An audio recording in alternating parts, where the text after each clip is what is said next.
Robert F. Kennedy Jr.'s new CDC Vaccine Advisory Committee delaying a key vote on the hepatitis B vaccine until tomorrow after confusion amongst some of its members. The question surrounds the proposed language of the vaccine recommendation for newborns after the panel made a last-minute change.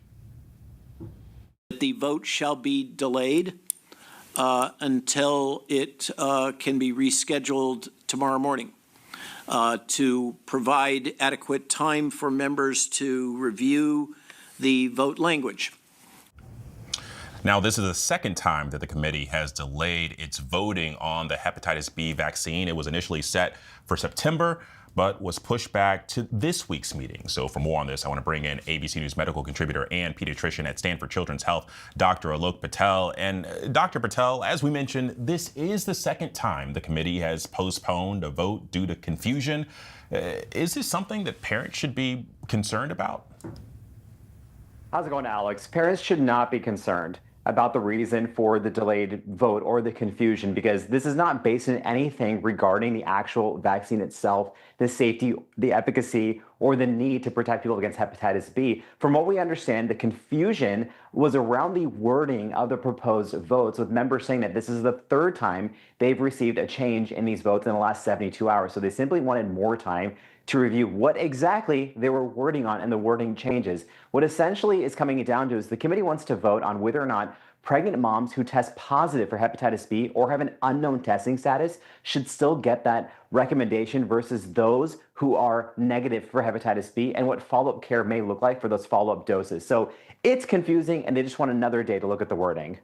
Gotcha. Well, and so some background for our viewers today. Hepatitis B, it's a liver infection. And for decades, the government has advised that all babies be vaccinated against it. The shots have been widely considered to be a public health success for preventing thousands of illnesses. So why has this panel been reevaluating its recommendations?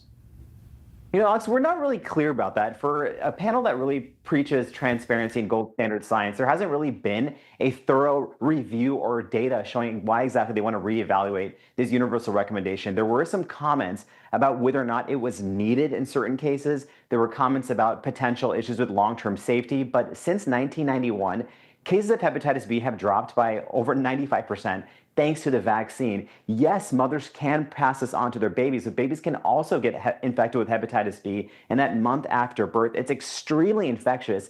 And in children, if they get infected with hepatitis B, up to 90% of cases, they'll develop a chronic infection. We also heard some specific targeting towards certain populations, including immigrants, which is just not the case, because the reality is millions of people are living with hepatitis B, and over 50% don't even know it. They're asymptomatic. So what we're trying to do is protect everyone by casting a wide, equitable net.